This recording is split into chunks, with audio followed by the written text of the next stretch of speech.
Welcome again to Joe Stunner Boxing.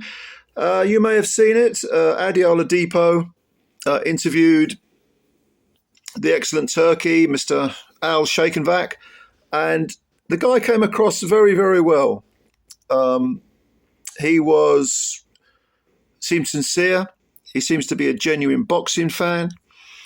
Adi gave him it was an easy gig. It was really just a sort of promotional, it wasn't really an interview, more of a sort of promotional promo, I guess.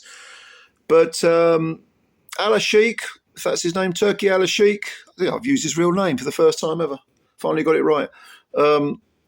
Yes, he did come across as being a very sincere boxing fan. And he talked about the fights he would like to see. He talked about a rematch further down the line being between possibly Fury and Ngannou. He mentioned that Fury and Usyk will have two fights. He also mentioned Bivol versus Beterbiev, which I think we all want to see. What a great fight that would be. And here's something he threw into the pot as well, which I think is really good. And that is a fight between Beterbiev and Jai Opetaia at cruiser. What a fight that would be. What an explosion. Because don't forget, Beterbiev has fought at a higher weight 10 years ago. I mean, you know, in the amateurs, he was fighting at 201 pounds, like heavyweight, not super heavyweight. How he makes 175 now, I do not know. I've never really understood this. He's got to be tight at the weight. I mean, you know, but him against Jai Opetaia at cruiser, who would not want to see that fight? You know what I mean? Now, Adi also asked him about his favourite fighters. In fact, Adi tried to guess his favourite fighters and said, you know, Muhammad Ali, Mike Tyson, Holyfield. In fact, the two that the excellent guy picked were Larry Holmes and Roberto Duran, which Holmes, great heavyweight, no doubt about it, but not the most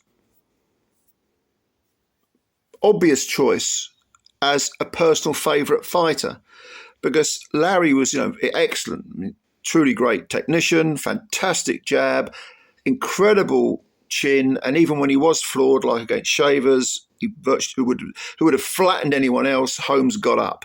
The only person that really smashed through him was Mike Tyson, and that was when Holmes was in semi-retirement at that point after losing twice to Michael Spinks. So Holmes was not an obvious choice, but the Turkey guy, he said, I know. And Roberto Duran, well, we all know about Roberto Duran, don't we? I mean, he had several careers in one, Duran did. I mean, if you look at that sort of lithe panther-like lightweight, absolutely astonishing, brilliant reflexes, incredible athleticism, unbelievable defense, making guys miss, slipping and sliding punches, missing by half an inch, incredible chin, a totally dominant force at lightweight, only beaten once, and he avenged that points defeat with two knockouts over the same guy. So yeah, and then of course he moved up, beat Leonard, and went all the way to beating Aaron Barkley for the middleweight title. So that's a more obvious choice, Duran. I mean, a great fighter, Duran, one of my favourites, absolutely. But the guy, getting back to Turkey Milkshake, he does seem to be a genuine boxing fan. And he's got these resources, obviously the billions of oil money, where he can play fantasy boxing, where he can say, oh, look, what's your price? Don't worry about, crunching the numbers. What's your price? Okay, come on in. Come and have it.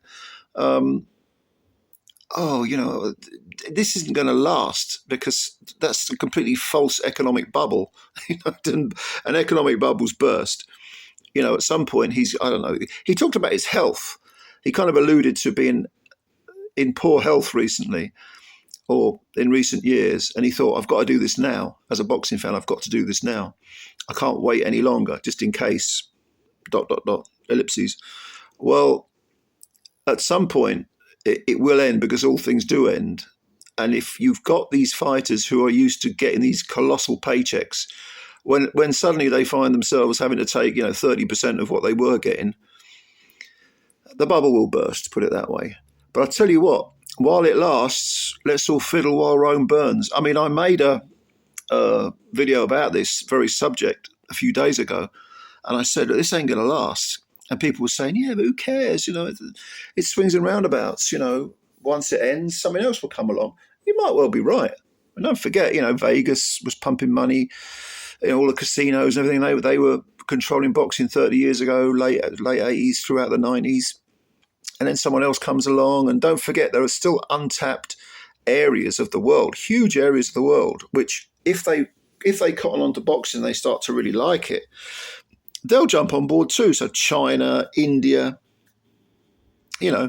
obviously you've got Zhang, who's promoting boxing because he's such a great or such a good heavyweight.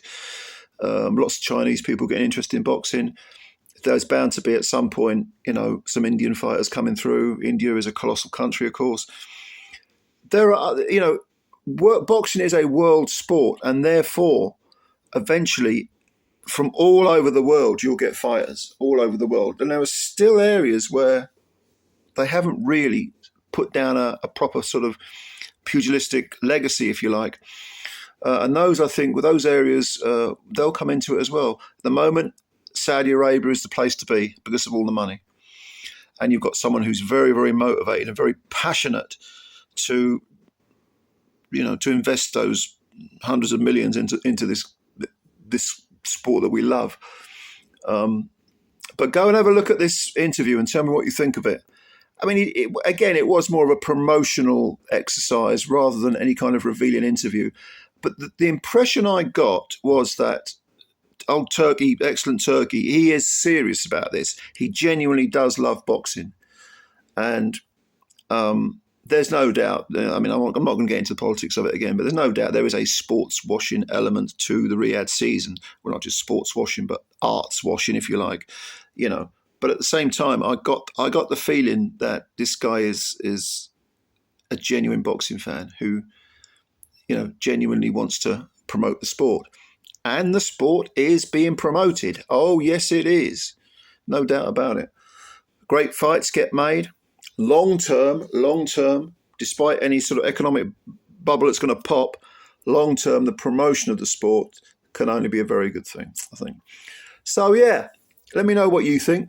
Put your comments down. And as always, subscribe to the channel if you're new. Thank you for your time. Please hit the like button as well. We want that, just subscribe. It takes a second, and you're really helping the channel out. And I really, really do appreciate it. So I'm going to read your comments. I'll answer as many as I can. And yeah, thanks a lot. And I'll catch you later. Bye for now.